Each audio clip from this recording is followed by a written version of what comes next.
EP5, Quarter 3, Week 3. Ang mga bahagi ng makina at wastong gamit nito. Ang mga materyales sa pagbuo ng mga kagamitang pambahay. Uri ng makina.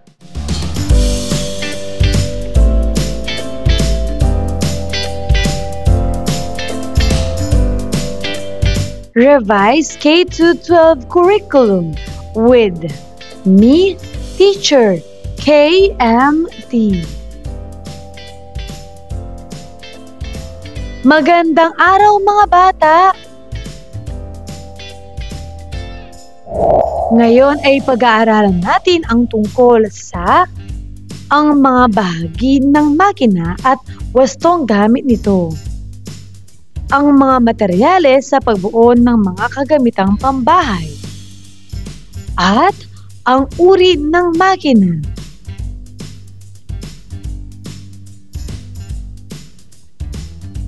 Mga kasanayan. Una, natutukoy ang mga bahagi ng makina at wastong gamit nito. Pangalawa, natutukoy ang mga materyales sa pagbuo ng mga kagamitang pambahay.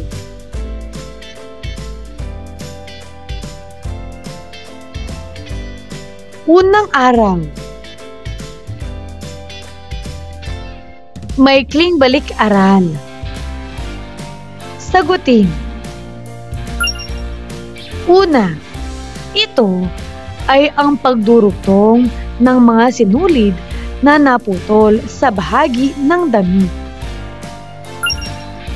Ano ang tamang sagot?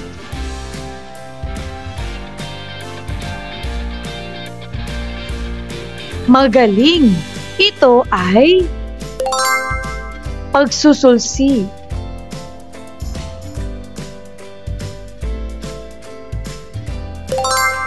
Pangalawa, ito ay ang pagtatapal o paglalagay ng mga kapirasong tela sa parting may butas na kasuotan. Ano ang tamang sagot? Mahusay. Ito ay pagtatagpi.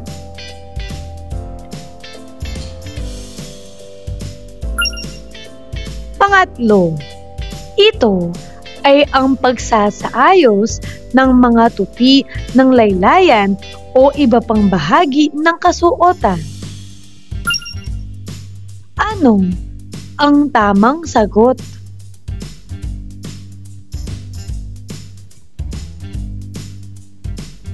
Magaling! Paglililip.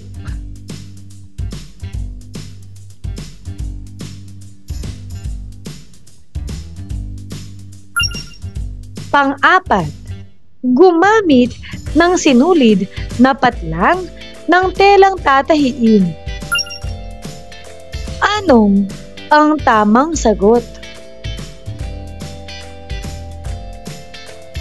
Ito ay kasing kulay.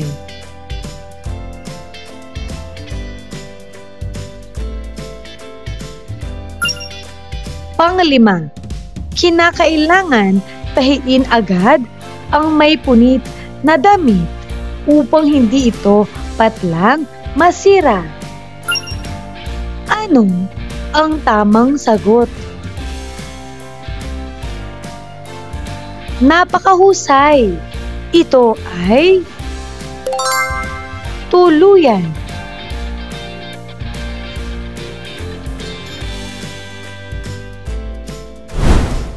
Maaari mo bang sagutin? Ano ang kadalasang nagiging sira ng iyong kasuotan at anong paraan ng pagkukumpuni ang kailangan gawin dito?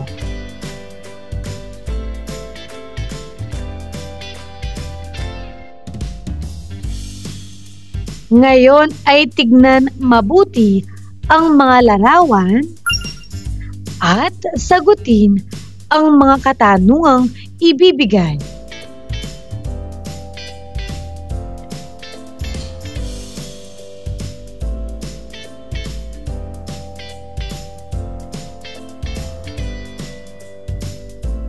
Paglinang sa kahalagahan sa pagkatuto sa aralin.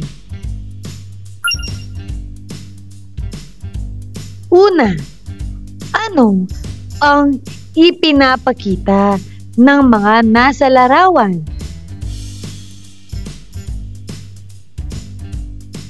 Tama. Ipinapakita sa mga larawan ang mga taong nananahi ng damit gamit ang makinang panahi. Pangalawa, gumawa ng pangusap ayon sa larawang nakita.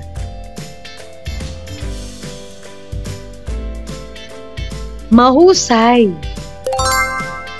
Ang babae at lalaki ay masayang nananahi ng damit gamit ang kanilang makina.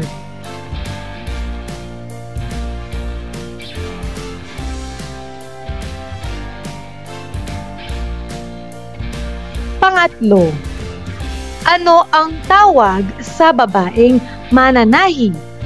Ano naman kapag lalaki?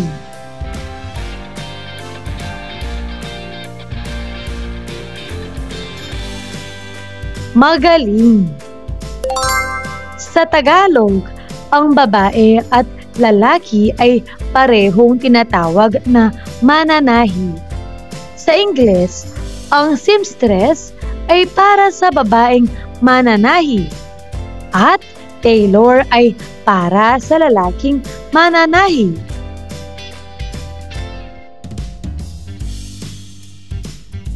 Pang-apat, anong kagamitan ang ginagamit nila sa pananahi batay sa larawang ipinapakita?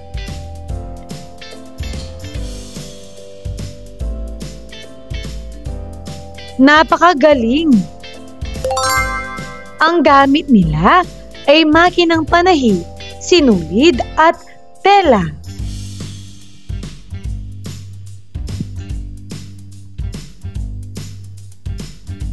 Paghawan ng bokabularyo sa nilalaman ng aralin. Pagtambalin ang hanay A at hanay B. Isulat ang letra ng tamang sagot na ugnay sa isinasaad ng bawat pahayag. Hanay A. Hanay B.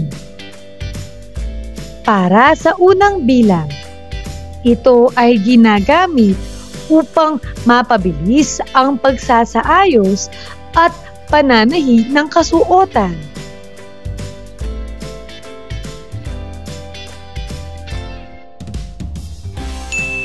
A. Cabinet. B. Makina. C. Ulo ng makina. D. Kamang o bed ng makina. E.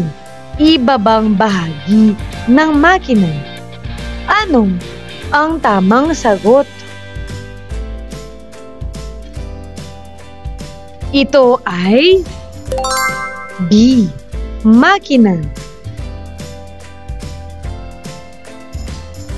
Pangalawa, ito ay tumutukoy sa itaas ng makina.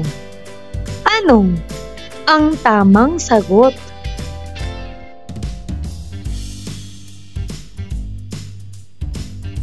Mahusay. C. Ulo ng makina. Pangatlo, ito ay ang patungan ng tela na tinatahi. Ano ang tamang sagot?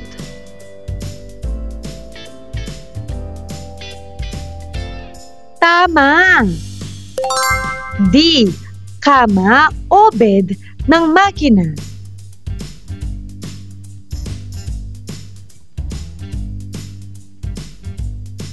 Pang-apat, ito ang taguan ng makina kapag hindi ginagamit. Ano ang tamang sagot?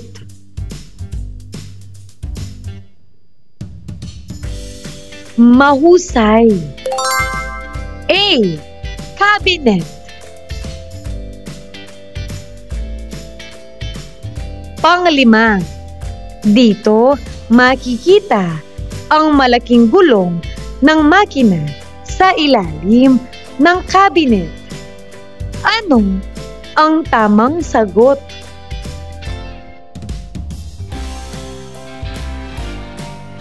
Napakagaling! E. Ibabang bahagi ng makina.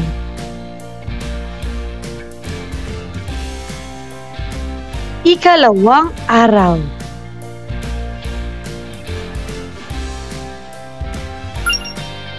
Unang aralin ang mga bahagi ng makina at wastong gamit nito.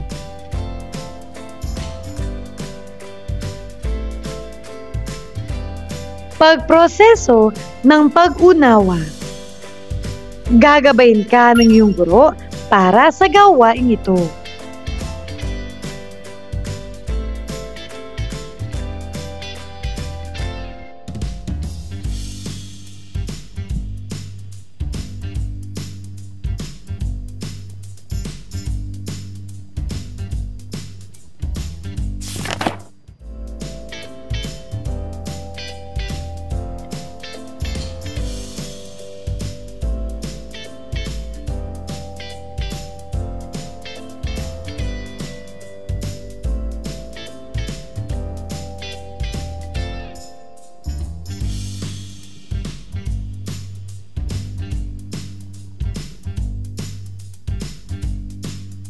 Pinatnubayang pagsasanay.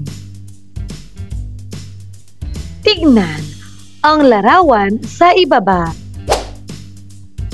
Tukuyin ang mga bahagi ng makinang panahi. Ano ang iyong ideya sa gamit o halaga ng bawat bahagi?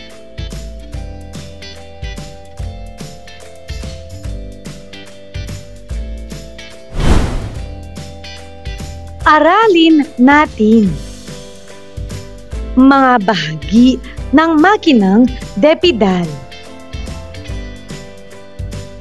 Una, cabinet o kahon. Dito, itinatago ang ulo o katawan ng makina. Karaniwang mayroon na ring kahon para sa sinulid, gunting, at iba pang kagamitan sa pananahi. Pangalawa, ulo. Ito ang buong makinang panahi. Binubuo ito ng maliliit at tiyak na bahagi upang ang makina ay umandar.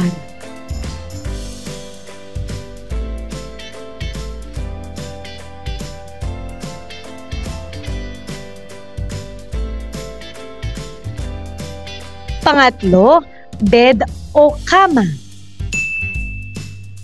Ito ang patungan ng tinatahi. Pang-apat, spool pin.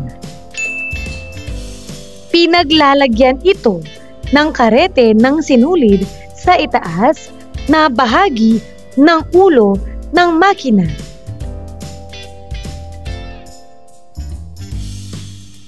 Panglima, balance wheel. Nagpapaandar ito o nagpapahinto sa makina, katulong ang gulong.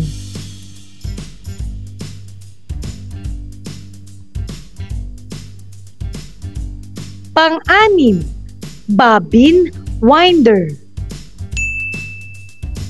Pinaglalagyan ito ng bobina upang makapag-ikid ng sinulid.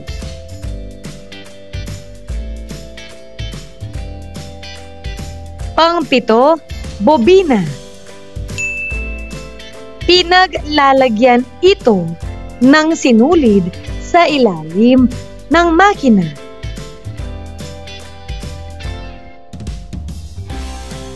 Pang-8, shuttle. Pinaglalagyan ng bobina sa ilalim ng makina.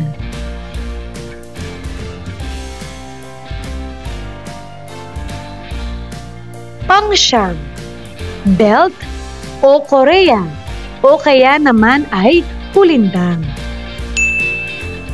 Ito ang nagdurugtong sa maliit na gulong sa ibabaw at sa malaking gulong sa ibaba ng makina.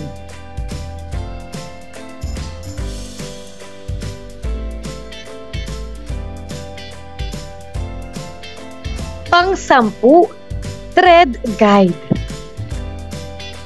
Binubuo ito ng 3 kalawit na pumapatnubay sa sinulid mula sa spool pin hanggang karayom.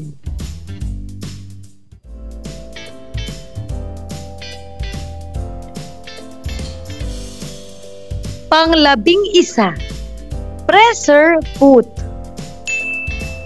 Bahagi ito ng makina na pumipigil o umiipit sa tela habang tinatahi. Pang-12, pressure bar lifter. Ito ang nagtataas o nagbababa ng pressure foot.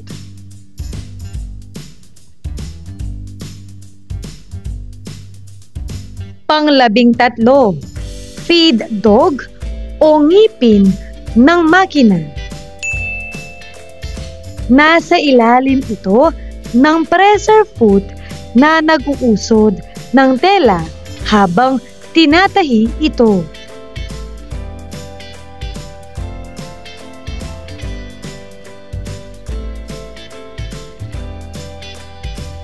Pang-14, needle bar. Pinaglalagyan ito ng karayom at nagdadala ng sinulid sa itaas kapag tinatahi.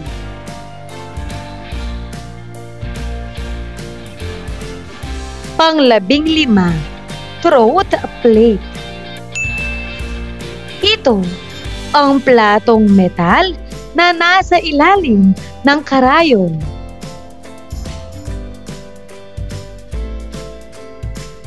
Pang-16, slide plate. Ito ay takip na metal na maaaring buksan upang maalis o mapalitan ang bobina.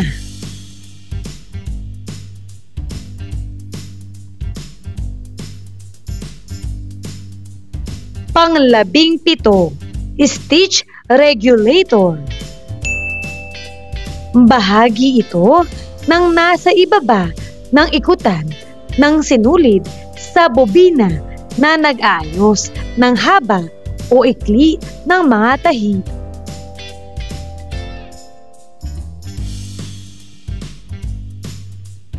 Pang-18, tension regulator. Ito ang bahaging nagluluwag o naghihigpit ng tahi.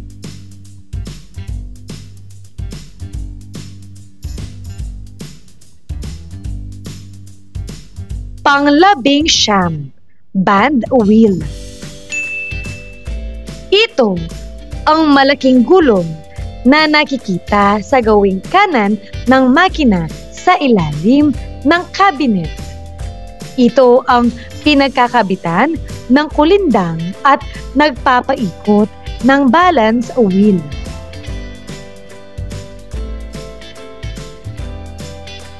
20. Treadle, tapakan o pedal. Ito ang pinapatungan ng mga paa upang patakbuhin ang makina.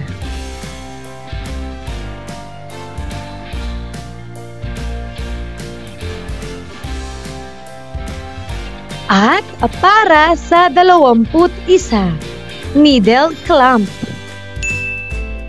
Ito ang nagsisilbing kabitan ng karayom.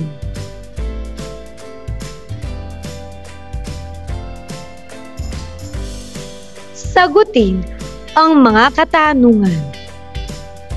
Una, ano sa palagay ninyo ang pagkakaiba ng manual at dekuryenteng makinang panahi? Tama!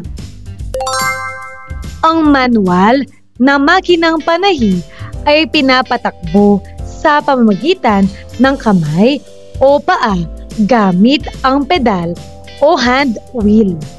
Samantalang ang dekuryenteng makinang panahi ay pinapaandar gamit ang kuryente, kaya mas mabilis at madali itong gamitin. Pangalawa, alin sa dalawa ang mainam na gamitin? Bakit?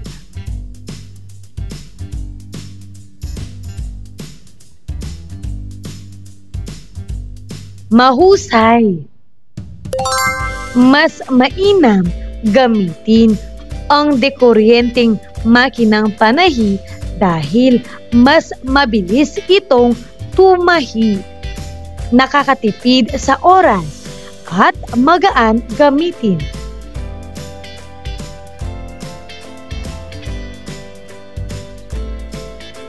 Ikatlong araw.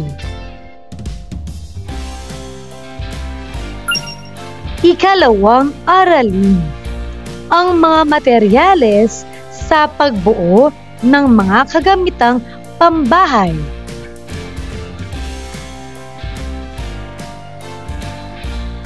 Pagprosesong pag-unawa. Pagmasdan ang larawan sa ibaba.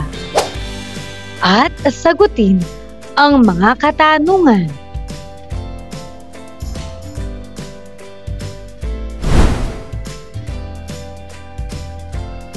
Una, ano ang nakikita ninyo sa larawan? Tama! Nakikita ko sa larawan ang mga retaso o pira-pirasong tela na iba't iba ang kulay at laki.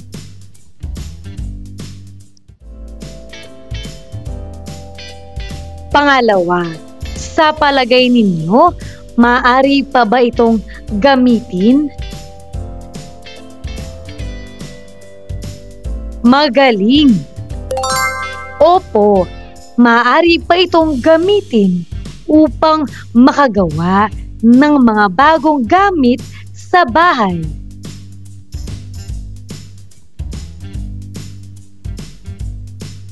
Pangatlo, anong kagamitan sa tahanan ang maaaring mabuo ng mga retasong tela? Mahusay!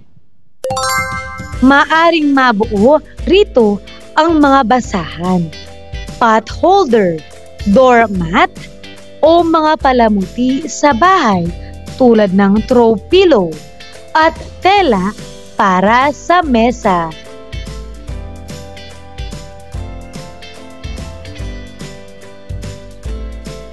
Pang-apat, paano kaya ito mabubuo?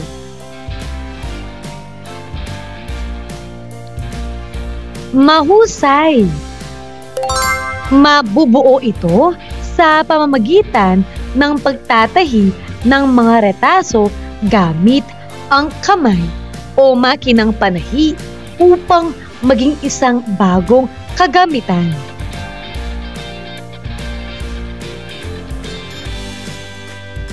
Pinatnubayang pagsasanay. Gagabayin ka ng iyong guro para sa gawaing ito.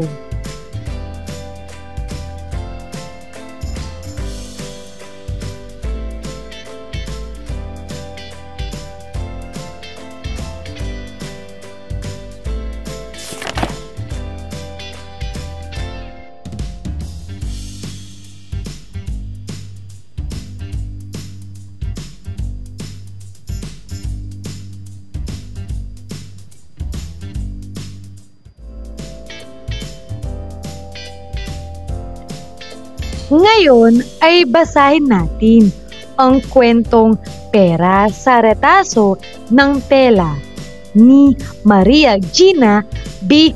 Carbos.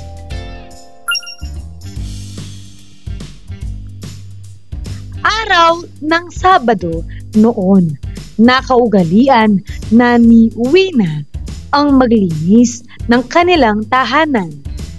Ligpit dito, ligpit doon. Hanggang sa may napansin siyang isang sako ng mga lumang damit na tila ba ay hindi na maisusuot pa. Naisipan niyang halungkatin ang mga ito. Itinabi niya muna ang mga ito. Habang itinutuloy niya ang paglilinis ay iniisip niya kung ano ang gagawin sa mga lumang damit na nakita niya.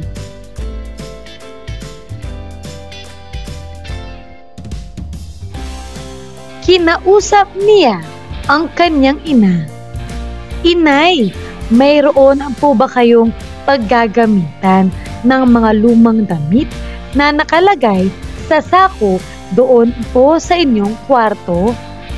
Tanong ni Wina. Wala naman, anak. Balak ko nga isabay na lang sa pagtapon ng basura bukas ang mga iyan. Sagot ng kanyang ina. Naku po, Nay, huwag po. Naalala ko lang po ang napag-aralan naming aralin sa EPP, ang tungkol sa paggawa ng pot holder gamit ang mga retaso ng tela.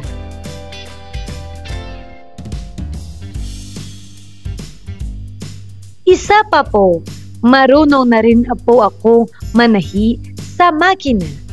Hindi nga lang po kasing galing mo. Hehehe. Ang pabirong sabi ni Wina. Naku anak, maganda yung naisip mo ah. Maaari nating pagkakitaan iyan. Sige nga, ituro mo nga rin sa akin ang mga paraan ng paggawa ng pot holder na iyan. Ang natutuwang sagot ng kanyang ina. Una, ihanda ang mga kagamitan tulad ng retaso ng tela, padron, gunting, sinulid, karayom at medida.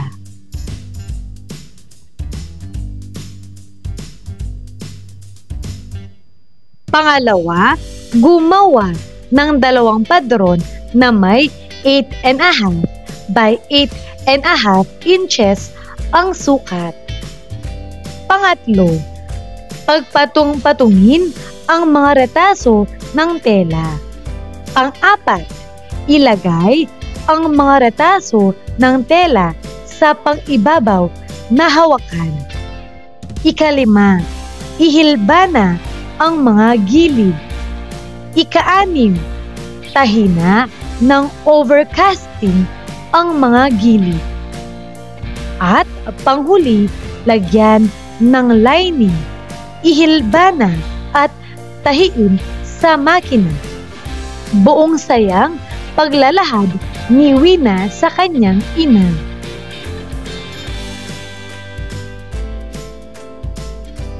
Makalipas ang 1 linggo, tuwang-tuwa si Wina habang papasok ng bahay galing sa paaralan.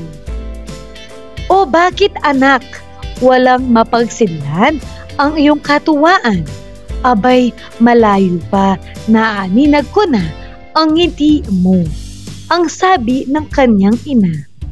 Naku po, Nay, ang dami ko pong naibentang potholder sa aking mga kaklase at ilan sa aking mga guro.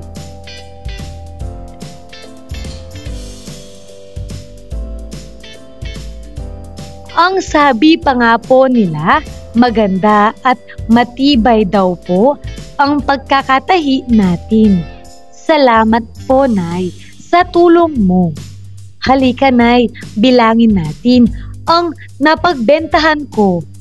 Lahat po ito ay ibibigay ko po sa inyo, pandagdag gastusin dito sa bahay. Mula noon ay lagi nang sinisinop ni Wina ang mga luma nilang kasuotan na hindi na magagamit pa upang gawing potholder.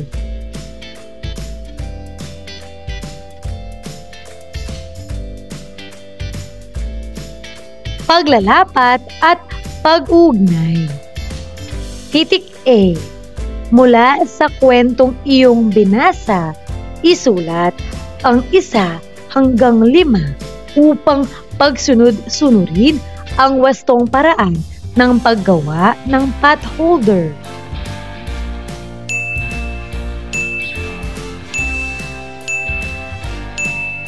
Sagutin mo ito.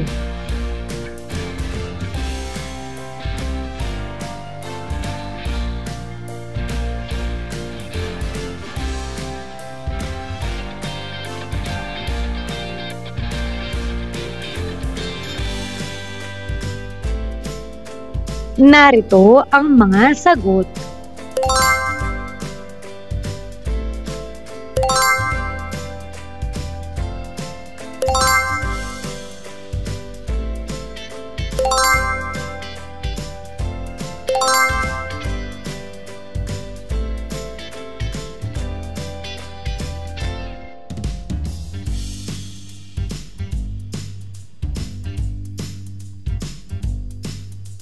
Para naman sa titik B, lagyan ng check ang patlang kung ang pahayag ay tama at X naman kung hindi.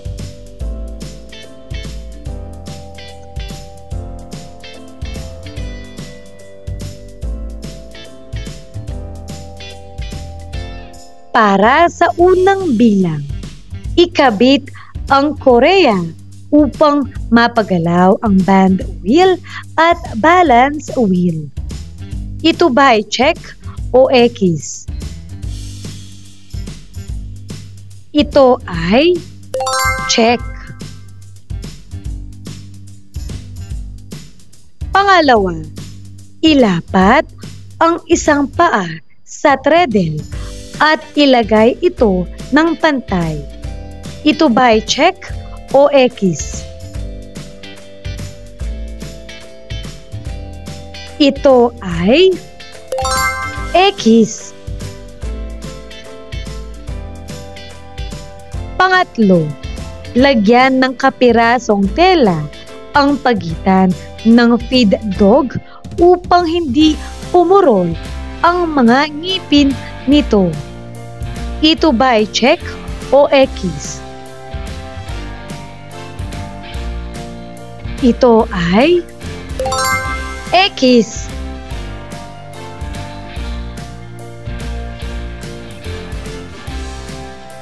Pang-apat, lagyan ng kahit anong langis ang mga bahagi na gumagalaw sa makina. Ito ba ay check o X?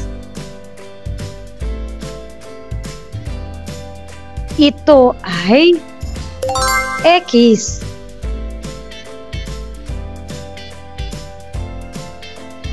At panglima, takpan ang makina kung ito ay hindi ginagamit.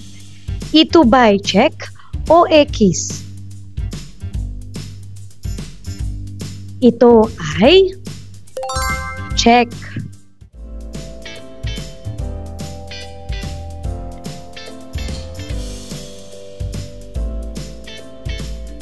Ika-4 na araw.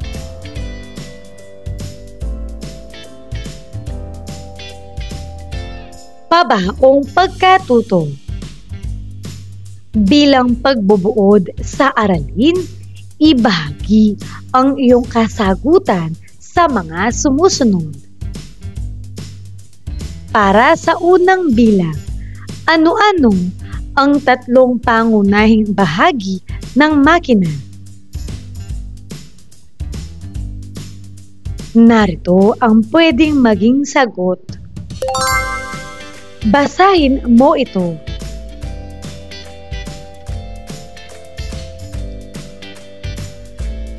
Pangalawa, bakit mahalagang malaman ang bawat bahagi ng makina? Narito ang pwedeng maging sagot. Basahin mo ito.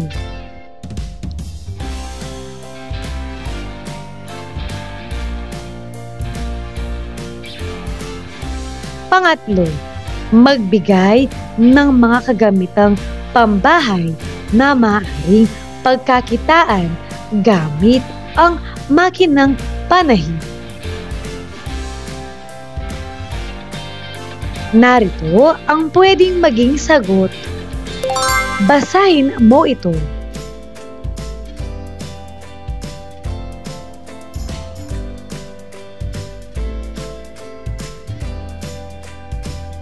Pang-apat, paano mo mapapangalagaan ang makinang panahi?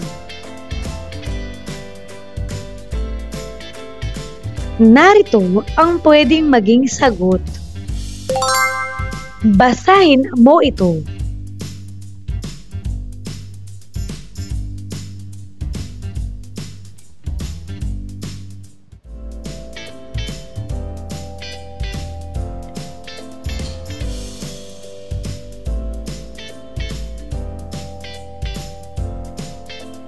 At panglima, ano ang kahalagahan ng pagkakaroon ng wastong kaalaman sa pagsusolusyon sa mga karaniwang suliraning nararanasan sa pananahi gamit ang makina? Narito ang pwedeng maging sagot. Basahin mo ito.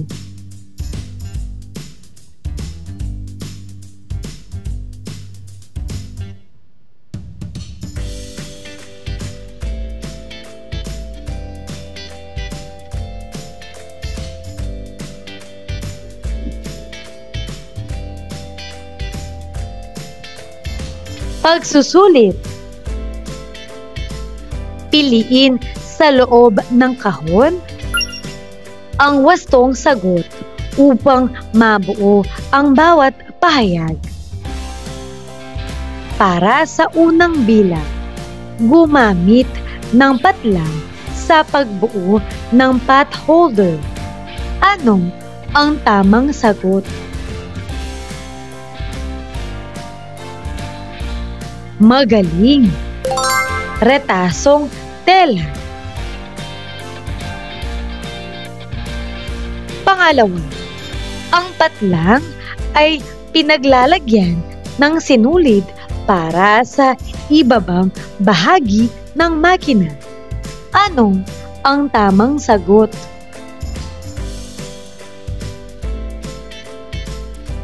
Mahusay! Ito ay bobina.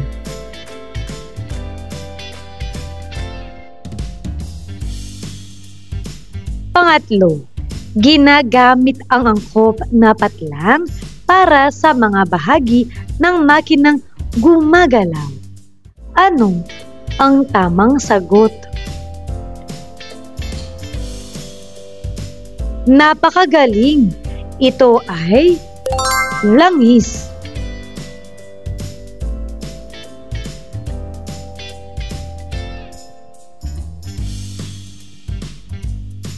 Pang-apat, ang patlang ay bahagi ng makina na pumipigil o umiipit sa tela habang tinatahi.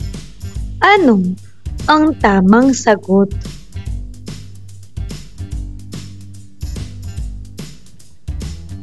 Magaling! Ito ay pressure foot.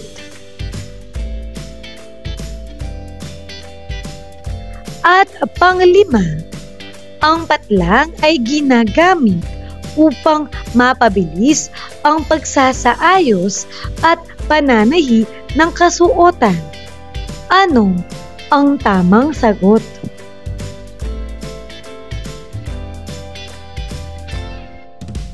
Napakagaling! Ito ay makina.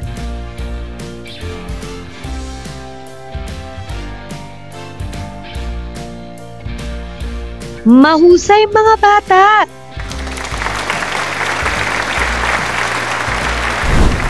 Ano ang mga natutuhan mo sa araw na ito?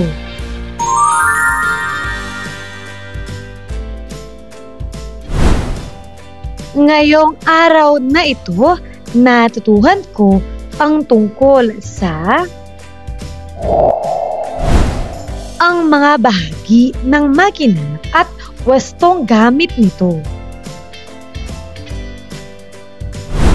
At ang mga materyales sa pagbuo ng mga kagamitang pambahay.